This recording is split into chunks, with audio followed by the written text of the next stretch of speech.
ছবির মতো সুন্দর বৃন্দাবন গ্রাম। বিশাল মাঠ, মাঠের শেষ প্রান্তে রয়েছে মস্ত বড় এক তাল গাছ। কিন্তু এই তাল গাছে রয়েছে সবচাইতে অসুন্দর একটি জিনিস, আর সে হলো শাকচুন্নি।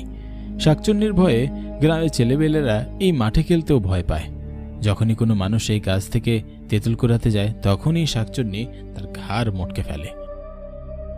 বাবা, কে এই সাহসী বীর পুরুষ যে আমার গাছের নিচ দিয়ে হেঁটে যাচ্ছে? জানে না নাকি আমি এখানে থাকি? একে তো এবার জব্দ করতেই হবে। কতদিন হয়ে গেল কোনো মানুষের মাংস খাই না। এই বেটার ঘাড় মটকে আজকে সব রক্ত চুষে খাবো।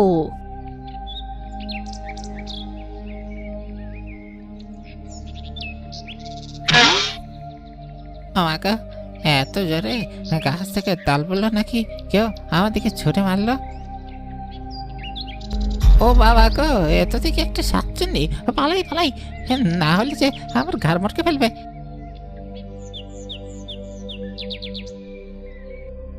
এই বদমাইশ, কোথায় পালাচ্ছিস? দাঁড়া! খুব তো একদম সাহস করে আমার গাছের সামনে গিয়ে দাঁড়িয়েছিস। এখন কি হলো? আমাকে দেখে আত্মা উড়ে গেল নাকি? শাকচুন্নি গো, আমার ভুল হয়েছে, আমি বুঝতে পারিনি তুমি ওখানে ছিলে। না হলে কখনো এই রাস্তাতে আমি যেতামই না। দরকার হলে সাঁতরে নদী পার হতাম। এসেছিস যখন তখন আমার একটু সেবা যত্ন করে যা, তাহলে তোকে আমি প্রাণে মারবো না। যা চাই তাই দিয়ে দেবো। অত আপত্তি করলে যে আবার প্রাণটাই না কথা হয়। হ্যাঁ ঠিক আছে, তুমি বলো কি চাও। আমাকে একটা কচি বাচ্চা জোগাড় করে দে, যেটার হাড় মটকে খেলে আমি শান্তি পাবো। ওমা, এ কি ধরনের কথা? তুমি শুধু শুধু একটা বাচ্চাকে খেতে যাবে কেন? পারবি না? ঠিক আছে, তাহলে আমি আমার ব্যবস্থা করে নিচ্ছি।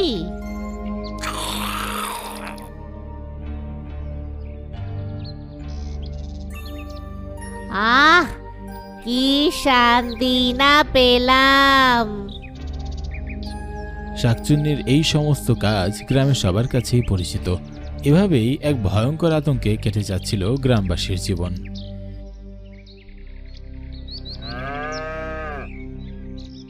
একদিন গ্রামে ঘুরতে আসে শহরের এক ছেলে প্রশান্ত। সে তার কাকা যতীন মুখার্জির বাড়িতে এসে ওঠে।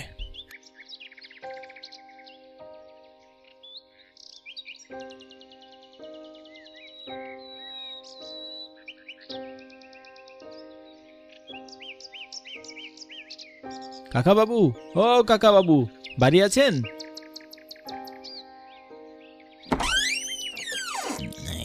আরে প্রশান্ত দেখছি, এসো বাবা, অনেকদিন পর দেখা হলো। কেমন আছিস? হ্যাঁ, আসতে কোনো অসুবিধা হয়নি তো? এই তো কাকা বাবু, বিধাতার কৃপায় ভালোই আছি, আসতেও কোনো অসুবিধা হয়নি। এত বছর পর আপনাকে দেখে বেশ ভালোই লাগছে কাকা বাবু। আয় বাবা, ভিতরে আয়।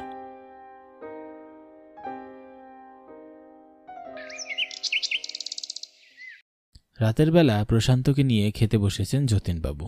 তার স্ত্রী মিনতি তাদের দুজনকে বেশ যত্ন করে খাওয়াচ্ছে। খেতে খেতে কাকা ভাইপো বেশ জমিয়ে গল্প করছিল। তা বাবা, তুই কদিনের জন্য এসেছিস বলতো? এবার কিন্তু একটু বেশি সময় নিয়ে এখানে থাকবি। প্রতিবারই তো ঘুরে কোনো রকম 2-3 দিন থেকেই চলে যাস। এক সপ্তাহের জন্য তো আসতে পারিস যে বুড়ো কাকা কাকির বাড়িতে। হ্যাঁ, চিন্তা করবেন না কাকা বাবু, এবার আসলেই এক সপ্তাহের জন্য আমি এসেছি। শহরে থাকতে থাকতে কেমন দম বন্ধ হয়ে আসে। ঠিক করেছি, এক সপ্তাহ পুরো গ্রাম আমি চুষে খাবো। বর্দার বৌদিকে নিয়েও তো আসতে পারতে বাবা, ওরাও তো কত বছর হয়ে গেল আসে না। মায়ের তো অসুখ কাকিমা, এজন্যই তো উনি কোথাও যেতে পারেন না। বাবা তো মাকে ছাড়া কোথাও এক বিন্দুও টিকতে পারেন না, তাই আর ওনাদের আসার জন্য জোর করিনি। তাছাড়া বাবা প্রতিবার নিজে থেকেই আমাকে এখানে পাঠান। তার কথা হলো, তিনি যে কাজ করতে পারেন না তা যেন তার সন্তান হিসাবে আমি করি। তুই তাহলে এই গ্রাম ঘুরে দেখিস। তবে তবে কি কি কাকাবাবু, থেমে গেলেন যে? তুই তো অনেকদিন পর এসেছিস, আর এমনিতেও গ্রামে অতটা ঘোরাঘুরি করতে পারিস না, তাই অনেক কিছুই জানিস না। তোকে একটা জায়গার ব্যাপারে সাবধান করে দেই। এই গ্রামের ঠিক মাঝামাঝিতে একটা খোলা মাঠ আছে, ওই মাঠে ভুলেও ঢুকতে যাস না। কেন কাকু, কি হয়েছে ও মাঠে?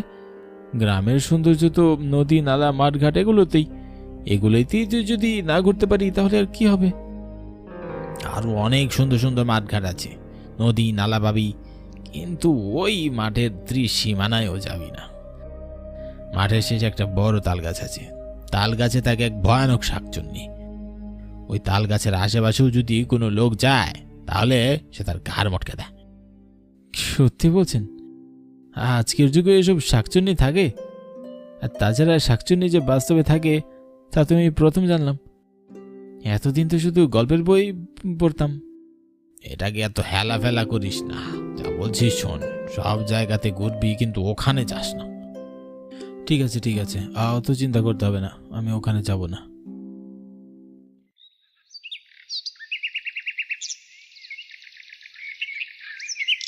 পরদিন দুপুরে প্রশান্ত বের হলো পুরো গ্রাম ঘুরে দেখার জন্য।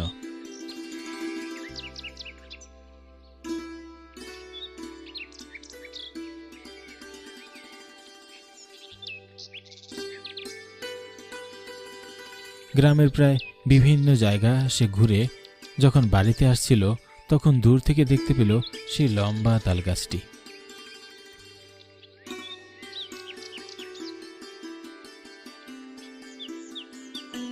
কি সুন্দর মাঠ, অথচ কিনা একটা তালগাছের শাকচুন্নির ভয়ে সবাই মাঠ থেকে দূরে থাকে। আমি তো এই মাঠেই যাব, কি আছে ওই তালগাছে সেটাও খুঁজে দেখব। যেই শাকচুন্নি থাকে থাকুক, আমি তাকে জব্দ করেই ছাড়ব। প্রশান্ত সাহসিকতার সাথে তালগাছের কাছে গিয়ে দাঁড়ালো। সে দেখতে পেল উপরে একটা শাকচুন্নি বসে আছে।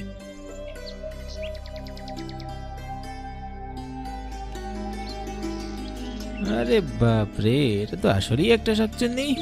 তার মানে কাকাবাবু সত্যি বলেছিলেন। যাক, ভালোই হয়েছে, গ্রামে এসে শাকচুন্নি তো দেখা পেলাম, শহরে গিয়ে এটা নিয়ে একটা আর্টিকেলও লিখতে পারবো। এই শাকচুন্নির সাথে কথা বললে মন্দ হয় না।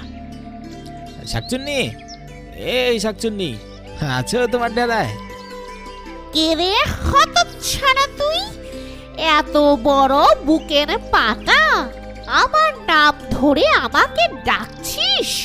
তবে রে, হা হা, রাগ করছো কেন? তোমাকে কি আমি রাগ করার মধ্যে কিছু বলেছি? তুমি একটু নিচে এসো তো দেখি। শুনেছি তুমি নাকি খুবই ভয়ঙ্কর প্রাণী, যাকে পাও তাকেই মেরে ফেলো। এসো, তোমার সাথে একটু গল্প করি। তোর এত বড় সাহস, তুই আমাকে নাম ধরে ডাকিস, আবার আমাকে নিয়ে মজা করিস। আজকে তোর শেষ দিন। আরে দাঁড়াও দাঁড়াও দাঁড়াও, হ্যাঁ আজকে আমার শেষ দিন করো না। এমনিতেও আমার হাতে 7 দিন সময় আছে। 7 দিনের মধ্যে যে কোনো একদিন তুমি আমাকে মারতে পারবে। আমি আগামীকালকে তোমার কাছে এসে আবার ধরা দেব। আজকে শুধু তোমাকে একটা প্রশ্ন করে যাই। কি প্রশ্ন? বল তাড়াতাড়ি। শাকচুন্নিদের উৎপত্তিস্থল কোথায় এটা একটু বলো তো। এ আবার কেমন প্রশ্ন? এর উত্তর আমি কোথা থেকে পাবো? এই জন্যই তো বলি, সময় নাও, উত্তর জেনে নিয়ে তারপর আমাকে জানাবে। আর যদি তুমি ভুল উত্তর দাও তাহলে তোমাকে আমি যেটা করতে বলবো তোমাকে সেটাই করতে হবে। আর যদি তুমি সঠিক উত্তর দাও তাহলে তুমি আমাকে মেরে ফেলতে পারবে।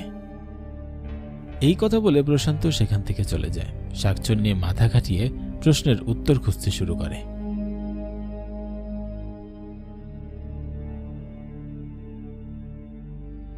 কি অদ্ভুত প্রশ্ন দিল বাবা রে বাবা, এখন এর উত্তর আমি পাবো কোথায়?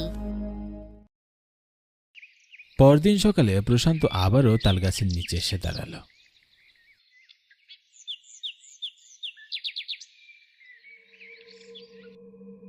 কি প্রশ্নের উত্তর পেয়েছো? আমাকে আর একটু সময় দাও, একদিনের মধ্যে আমি ওই উত্তর কি করে বার করব? ছি ছি, তোমার তো লজ্জায় মরে যাওয়া উচিত। তুমি একটা সামান্য প্রশ্নের উত্তর দিতে পারছো না? নিজেদের সৃষ্টি কি করে হচ্ছে তাই তুমি জানো না?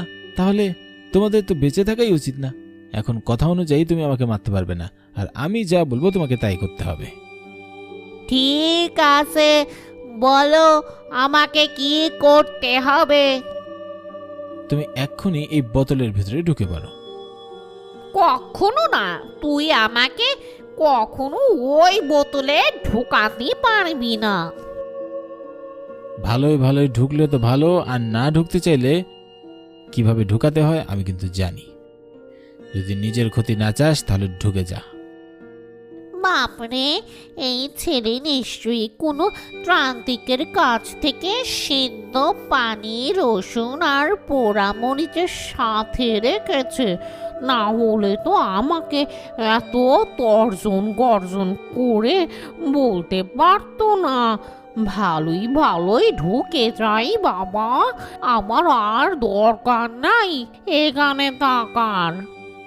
ঠিক আছে ঠিক আছে, তোকে কিছু করতে হবে না, আমি ঢুকে যাচ্ছি। দেখতে দেখতে শাকচুন্নি ছোট হয়ে বোতলের ভেতরে ঢুকে গেল। বোতলের ছিপি লাগিয়ে দিয়ে প্রশান্ত হেসে বলল, আমার কাছে কিছুই ছিল না, তোকে ভয় দেখিয়ে আমি এর ভিতর তোকে কবজা করেছি। এখন তুই আর কারো ক্ষতি করতে পারবি না, বোকা শাকচুন্নি কোথাকার।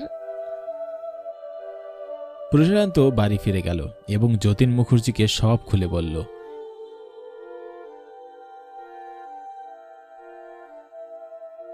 এরপর টানা 7 দিন সে পুরো গ্রাম ঘুরে ফিরে একসময় তার গন্তব্য শহরে চলে গেল।